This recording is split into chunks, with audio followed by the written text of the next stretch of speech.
Hello students, मैं हूं अरुण आर्यन और एक बार फिर से आपका स्वागत करता हूं आपके अपने इस चैनल मैथमेटिक्स गुरु में। तो आइए स्टूडेंट्स, आज हम लोग स्टार्ट करने जा रहे हैं क्लास 10th हिंदी वर्णिका भाग 2 के चैप्टर नंबर 5 को, जो कि धरती कब तक घूमेगी कहानी है। हालांकि स्टूडेंट्स, मैंने इससे पहले इसका पाठ परिचय और सब्जेक्टिव दोनों करा रखा है, जिसका लिंक आपको आई बटन में और साथ ही साथ डिस्क्रिप्शन में मिल जाएगा। आप वहां से जाकर उन सभी को अच्छी तरह से समझ सकते हैं। देखिए स्टूडेंट्स, ये आपका ऑब्जेक्टिव, ये जो आपका ऑब्जेक्टिव है, ये पूरा का पूरा पाठ परिचय पे डिपेंड करता है। तो आप जाकर पहले पाठ परिचय को जरूर देख लीजिए। अगर आप पाठ परिचय को देख लेते हैं तो आपको इस ऑब्जेक्टिव में कोई भी दिक्कत नहीं आएगा, इसलिए आप जाकर पहले पाठ परिचय को जरूर देख लीजिए। तो आइए स्टूडेंट्स, बिना टाइम को वेस्ट किए क्वेश्चन को स्टार्ट करेंगे। चलिए सबसे पहले क्वेश्चन नंबर 1 को देखते हैं। देखिए, फर्स्ट क्वेश्चन में कहा जा रहा है धरती कब तक घूमेगी शीर्षक कहानी किसकी रचना है। Option A Savardaiya, option B Rajballabh, option C Lakshmi और ऑप्शन डी पपाती। तो जैसा कि आप जानते हैं, धरती कब तक घूमेगी कहानी सावरदैया द्वारा लिखा गया है। देखिए, रचनाकार कहा जाए या फिर कहानीकार कहा जाए, बात सेम ही होता है। तो इस कहानी को किसने लिखा है? सावरदैया ने। तो हम ऑप्शन नंबर ए पे टिक लगाएंगे, सावरदैया। आइए सेकेंड क्वेश्चन को देखेंगे। देखिए, सेकेंड क्वेश्चन में कहा जा रहा है सावरदैया का जन्म कब हुआ। ऑप्शन ए 10 अक्टूबर 1948, ऑप्शन बी 3 मई 1916, ऑप्शन सी 9 मई 1916 और ऑप्शन डी 14 अप्रैल 1891। तो जैसा कि आप जानते हैं, मैंने पाठ परिचय में भी आपको बता रखा है, सावरदैया का जन्म हुआ है 10 अक्टूबर 1948 को, जो कि ऑप्शन नंबर ए में दिया गया है। तो option number A is the right answer. आइए आगे देखेंगे थर्ड क्वेश्चन को। थर्ड क्वेश्चन में कहा जा रहा है सावरदैया का जन्म कहाँ हुआ। ऑप्शन ए कर्नाटक के कोलार में, ऑप्शन बी गुजरात के पेटली में, ऑप्शन सी उड़ीसा के मयूरभंज में और ऑप्शन डी राजस्थान के बीकानेर में। तो देखिए, सावरदैया का जन्म हुआ था राजस्थान के बीकानेर में, जो कि ऑप्शन नंबर डी में दिया गया है। तो ऑप्शन नंबर डी मेरा सही हो जाएगा। आइए नेक्स्ट को देखेंगे। देखिए, इस क्वेश्चन में हमसे पूछा जा रहा है सावरदैया किस भाषा के प्रमुख कहानीकार है। अभी अभी मैंने आपको ऊपर बताया है सावरदैया का जन्म हुआ है राजस्थान में, तो वो राजस्थानी भाषा के प्रमुख कहानीकार होंगे। तो आइए ऑप्शन को देख लेते हैं। Option A Magahi, option B Bihari, option C Tamil और ऑप्शन डी राजस्थानी। तो हम राजस्थानी पे टिक लगाएंगे, क्योंकि उनका जन्म राजस्थान में हुआ है, इसलिए वे राजस्थानी कहानी के प्रमुख कहानीकार हैं। आइए आगे देखते हैं। देखिए, इसमें कहा जा रहा है कि इनकी कहानियों में राजस्थानी समाज गहरे अर्थबोध और विविध छटाओं के साथ उपस्थित हुआ है। Option A Savardaiya, option B सातकोड़ी होता, ऑप्शन सी ईश्वर पेटलीकर और ऑप्शन डी सुजाता। तो देखिए, सावरदैया का जन्म हुआ था राजस्थान में, तो सावरदैया ने राजस्थान के बारे में अच्छी तरह से अपने कहानी में लिखा है, जो कि ऑप्शन नंबर ए में दिया गया है। तो हम ऑप्शन नंबर ए को टिक लगाएंगे, सावरदैया की कहानी में राजस्थान के बारे में अच्छी तरह से बताया गया है। आइए नेक्स्ट को देखेंगे। देखिए, 6 नंबर क्वेश्चन में पूछा जा रहा है धरती कब तक घूमेगी किस भाषा से अनुदित कहानी है। हमें यह बताना है कि ये कहानी किस भाषा से अनुदित है। Option A Gujarati, option B Rajasthani, option C Bhojpuri और ऑप्शन डी उड़िया। तो जैसा कि अभी अभी आपने ऊपर देखा है, ये जो कहानी है ये एक राजस्थानी कहानी है। चूंकि लेखक का जन्म राजस्थान में हुआ है, तो ये कहानी राजस्थानी हो जाएंगी। तो हम ऑप्शन नंबर बी पे टिक लगाएंगे। आइए नेक्स्ट को देखते हैं। 7 नंबर क्वेश्चन में कहा जा रहा है धरती कब तक घूमेगी कहानी किस सभार से संकलित है। ऑप्शन ए आधुनिक तमिल कहानियां, ऑप्शन बी समकालीन भारतीय साहित्य, ऑप्शन सी विभूति प्रकाशन दिल्ली और ऑप्शन डी कन्नड़ कहानियां। तो देखिए, ये जो कहानी है धरती कब तक घूमेगी, ये समकालीन भारतीय साहित्य से लिया गया है। ओके, और ये वाला किस कहानी में था? ये वाला नगर कहानी में था। नगर कहानी आधुनिक तमिल कहानी से लिया गया था। चूंकि वो तमिल कहानी था, इसलिए हमने आधुनिक तमिल कहानी पर टिक लगाया था नगर कहानी में। लेकिन ये कहानी मेरा कौन सा है? धरती कब तक घूमेगी। तो धरती कब तक घूमेगी ये लिया गया है समकालीन भारतीय साहित्य से, जो कि ऑप्शन नंबर बी में दिया गया है। तो option number B is the right answer. आइए आगे देख लेते हैं। देखिए, इस क्वेश्चन में पूछा जा रहा है धरती कब तक घूमेगी शीर्षक कहानी का प्रमुख पात्र कौन है। हमें यह बताना है कि धरती कब तक घूमेगी कहानी का प्रमुख पात्र कौन है। प्रमुख पात्र का मतलब होता है कि ये कहानी जिसके ऊपर डिपेंड हो। तो ये कहानी किसके ऊपर डिपेंड है? धरती कब तक घूमेगी ये कहानी सीता के ऊपर डिपेंड है। तो इस कहानी का प्रमुख पात्र कौन हो जाएंगी? सीता हो जाएंगी, जो कि ऑप्शन नंबर ए में दिया गया है। आइए नेक्स्ट को देखेंगे। देखिए, इस क्वेश्चन में कहा जा रहा है धरती कब तक घूमेगी कहानी को किसने अनुवादित किया है। हमें यह बताना है कि इस कहानी को अनुवादित किसने किया है, हिंदी में किसने लिखा है। आपके पास ऑप्शन है, option A Ishwar Petlikar, option B सात कोड़ी होता, ऑप्शन सी सुजाता और ऑप्शन डी स्वयं लेखक और कोष्ट में दिया गया सांवरदैया। तो देखिए ये जो कहानी है धरती कब तक घूमेगी, इस कहानी का लेखक है सांवरदैया और इसको हिंदी में ट्रांसलेट करने वाले भी सांवरदैया ही हैं। तो हम ऑप्शन नंबर डी पे टिक लगाएंगे, सांवरदैया। ओके, ये कहानी सांवरदैया ने लिखा है और साथ ही साथ इसको हिंदी में ट्रांसलेट उन्होंने खुद किया था। तो हम मारेंगे ऑप्शन नंबर डी पे सही, स्वयं लेखक। लेखक कौन है? सांवरदैया। तो हम ऑप्शन नंबर डी पे टिक लगाएंगे। आइए नेक्स्ट क्वेश्चन को देखेंगे। इस क्वेश्चन में पूछा जा रहा है सीता किस कहानी के प्रमुख पात्र है? ऑप्शन ए दही वाली मंगवा, ऑप्शन बी ढहते विश्वास, ऑप्शन सी धरती कब तक घूमेगी और ऑप्शन डी नगर। तो देखिए सीता किस कहानी के प्रमुख पात्र है? सीता धरती कब तक घूमेगी कहानी में है, तो सीता धरती कब तक घूमेगी कहानी का प्रमुख पात्र हो गई। आइए आगे देखते हैं। देखिए इसमें आपसे कहा जा रहा है धरती कब तक घूमेगी यह कैसी कहानी है? ऑप्शन ए आंचलिक, ऑप्शन बी राष्ट्रीय, ऑप्शन सी सामाजिक और ऑप्शन डी व्यवहारिक। तो धरती कब तक घूमेगी ये जो कहानी है ये एक सामाजिक कहानी है, क्योंकि इसमें जो दिया गया कहानी वो सभी के घर में घटित होती है। ओके, ये जो कहानी है ये लगभग लगभग सभी के घर में होती है, इसलिए ये सामाजिक कहानी हो गई, जो कि ऑप्शन नंबर सी में दिया गया है। तो option number C is the right answer. आइए आगे देख लेते हैं। देखिए 12 नंबर क्वेश्चन में पूछा जा रहा है सीता के कितने लड़के थे? ऑप्शन ए एक, ऑप्शन बी दो, ऑप्शन सी तीन और ऑप्शन डी चार। तो सीता के पास तीन लड़के थे। सबसे बड़े लड़के का नाम था कैलाश। क्या नाम था? कैलाश। और सबसे छोटे का नाम था बिरजू और जो बीच वाला बेटा था उसका नाम था नारायण। क्या नाम था? नारायण। ओके, इस बात को आप याद रखेंगे। तो हम ऑप्शन नंबर सी पे टिक लगाएंगे, तीन पे।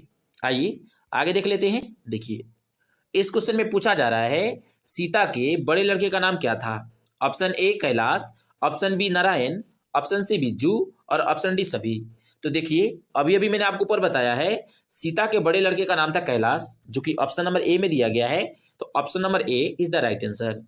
आइए 14 नंबर क्वेश्चन को देखेंगे। इस क्वेश्चन में पूछा जा रहा है सीता के छोटे लड़के का नाम क्या था? अभी अभी आपने ऊपर देखा है सीता का जो बड़ा लड़का था उसका नाम था कैलाश और छोटे लड़के का नाम क्या था? बिज्जू। तो हम ऑप्शन नंबर सी पे टिक लगाएंगे, बिज्जू पे। ओके, आइए आगे देखते हैं। इस क्वेश्चन में पूछा जा रहा है सीता का कौन लड़का हमेशा चुप रहता था? Option A Kailash, option B Narayan, option C Bijju और ऑप्शन डी अशोक। तो देखिए सीता का जो छोटा बेटा था वो हमेशा चुप रहता था, वो ज्यादा बोलता नहीं था, वो हमेशा चुप रहता था। तो छोटे बेटे का क्या नाम है? बिज्जू, जो कि ऑप्शन नंबर सी में दिया गया है। तो option number C is the right answer. आइए आगे देखते हैं। देखिए इस क्वेश्चन में हमसे पूछा जा रहा है बिज्जू की पत्नी का नाम क्या था? सीता का जो छोटा बेटा था उसकी पत्नी का नाम क्या था?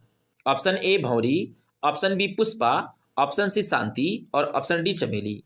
तो देखिए ये जो बिज्जू है सबसे छोटा वाला बेटा, उसके पत्नी का नाम है पुष्पा। क्या नाम है? पुष्पा। और पुष्पा कभी भी झुकेगी नहीं, जो कि ऑप्शन नंबर बी में दिया गया है। तो option number B is the right answer. आइए नेक्स्ट को देखेंगे। देखिए इस क्वेश्चन में कहा जा रहा है नारायण की पत्नी का नाम क्या था? Option A Bhauri, option B Bakhri, option C Mangu और ऑप्शन डी रूना। तो नारायण की पत्नी का नाम क्या था? नारायण बीच वाला लड़का है, इसके पत्नी का नाम था भौरी, जो कि ऑप्शन नंबर ए में दिया गया है। नारायण की पत्नी का नाम है भौरी। कैलाश की पत्नी का नाम था राधा। देखिए जो बड़ा वाला बेटा था उसके पत्नी का नाम क्या था? राधा। और ये बीच वाला लड़का है, इसके पत्नी का नाम है भौरी। और सबसे छोटा वाला का नाम क्या है? सबसे छोटे वाले बेटा का पत्नी का नाम है पुष्पा, जो झुकेंगी नहीं। ठीक है, तो हम ऑप्शन नंबर ए पे टिक लगाएंगे, भौरी। नारायण की पत्नी का नाम है भौरी। आइए आगे देख लेते हैं। देखिए इस क्वेश्चन में पूछा जा रहा है किसकी पत्नी ने दाल का हलवा बनाया था? ऑप्शन ए कैलाश की, ऑप्शन बी नारायण की, ऑप्शन सी बिज्जू की और ऑप्शन डी सभी की। तो देखिए कैलाश की पत्नी ने दाल का हलवा बनाया था। किसकी पत्नी ने? कैलाश की पत्नी ने दाल का हलवा बनाया था, जो कि ऑप्शन नंबर ए में दिया गया है। तो option number A is the right answer. आइए नेक्स्ट को देखेंगे। देखिए 19 नंबर क्वेश्चन में आपसे पूछा जा रहा है सीता को रसमलाई किसने भेजी थी? ऑप्शन ए बिजू की पत्नी ने, ऑप्शन बी कैलाश की पत्नी ने, ऑप्शन सी नारायण की पत्नी ने और ऑप्शन डी पड़ोसी ने। तो देखिए सीता को रसमलाई नारायण की पत्नी ने भेजा था, क्योंकि उसने नारायण की पत्नी के यहाँ बर्थडे था, इसलिए नारायण की पत्नी ने माँ को खाने के लिए रसमलाई भेजा था। कौन भेजा था? नारायण की पत्नी ने भेजा था माँ जी को खाने के लिए रसमलाई। तो हम ऑप्शन नंबर सी पे टिक लगाएंगे, नारायण की पत्नी ने सीता को रसमलाई भेजी थी। आइए आगे देख लेते हैं। देखिए इस क्वेश्चन में आपसे पूछा जा रहा है, अरे अपनी अमीरी दिखाने के लिए रसमलाई भेजी है क्या? ये किसने कहा? देखिए, उस टाइम सीता किसके यहाँ थी? जब रसमलाई लेकर आई थी नारायण की पत्नी, उस टाइम सीता किस में थी? उस टाइम सीता अपने छोटे बेटे में थी, बिज्जू में थी। किस में थी? बिज्जू में। तो बिज्जू की पत्नी ने कहा कि अरे अपनी अमीरी दिखाने के लिए रसमलाई भेजी है क्या? मेरे पास जो भी होगा मैं माँ जी को खिलाऊंगा, तुम अपना रसमलाई खुद अपने पास रखो। किसने कहा? बिज्जू की पत्नी ने कहा, क्योंकि माँ जी उस टाइम बिज्जू के साथ खाती थी। तो हम ऑप्शन नंबर ए पे टिक लगाएंगे। बिज्जू की पत्नी पुष्पा ने कहा, अरे अपनी अमीरी दिखाने के लिए रसमलाई भेजी है क्या?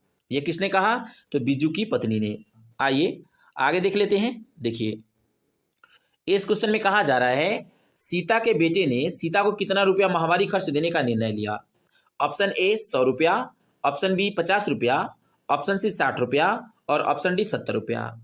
तो देखिए, सीता का जो बेटा था उन सभी ने मिलकर निर्णय लिया कि माँ को 50-50 रुपया दे दिया जाए। हम 50-50 रुपया अगर माँ को देते हैं तीनों भाई मिलकर, तो कितना हो जाएगा? 150 रुपया हो जाएगा। किसने कहा? उसके बड़े बेटे ने कहा, कैलाश ने कहा कि अगर माँ को हम 50-50 रुपया देंगे तो माँ के पास 150 हो जाएगा और माँ अपना खाना खुद बनाकर खाएंगी। किसने कहा था? कैलाश ने कहा था। तो हम किस पे टिक लगाएंगे? उन सभी ने कहा था माँ को 50-50 रुपया देने के लिए, जो कि ऑप्शन नंबर बी में दिया गया है। तो option number B is the right answer. आइए नेक्स्ट को देखेंगे।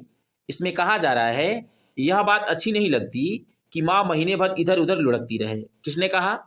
ऑप्शन ए नारायण ने, ऑप्शन बी राधा ने, ऑप्शन सी कैलाश ने और ऑप्शन डी भौरी ने। तो देखिए, सीता का जो बड़ा बेटा था उसका नाम था कैलाश, और कैलाश ने कहा कि माँ एक महीना इधर खाएंगी, एक महीना दूसरे बेटा में खाएंगी, एक महीना तीसरे बेटा में खाएंगी। ये मुझे बिल्कुल भी अच्छा नहीं लगता है। किसने कहा? कैलाश ने कहा, जो कि ऑप्शन नंबर सी में दिया गया है। तो option number C is the right answer. देखिए, कैलाश ने कहा यह बात अच्छी नहीं लगती कि माँ महीने भर इधर उधर लुढ़कती रहती है। मतलब माँ महीने भर इधर उधर लुढ़कती है, एक महीना इसके पास खाओ, एक महीना इसके पास खाओ और एक महीना दूसरे के पास खाओ। ये बात कैलाश को अच्छी नहीं लगी, तो हम ऑप्शन नंबर सी पे टिक लगाएंगे, ये बात कैलाश ने कही। आइए आगे देखते हैं। देखिए, इसमें आपसे पूछा जा रहा है, मेरे ख्याल से यह ठीक होगा कि हम तीनों ही माँ को 50-50 रुपये हर महीने दे दिया करें। किसने कहा? ऑप्शन ए कैलाश ने, ऑप्शन बी नारायण ने, ऑप्शन सी बिज्जू ने और ऑप्शन डी सभी ने। तो देखिए, जैसा कि मैंने अभी अभी आपको ऊपर बताया है, कैलाश ने कहा था कि मेरे हिसाब से माँ को 50-50 रुपये दे दिया जाए, जिससे माँ के पास 150 रुपये हो जाएंगी और माँ अपना खाना खुद बनाकर खाएंगी। ये किसने कहा था? कैलाश ने कहा था, जो कि ऑप्शन नंबर ए में दिया गया है। तो option number A is the right answer. आइए नेक्स्ट को देख लेते हैं। देखिए, 24 नंबर क्वेश्चन में कहा जा रहा है, सीता के किस लड़के के अंदर क्रोध का बवंडर उठ रहा था? Option A Kailash, option B Narayan, option C Bijju और ऑप्शन डी सभी। तो देखिए, सीता का जो बड़ा वाला बेटा था ना, बड़ा वाला बेटा कौन था?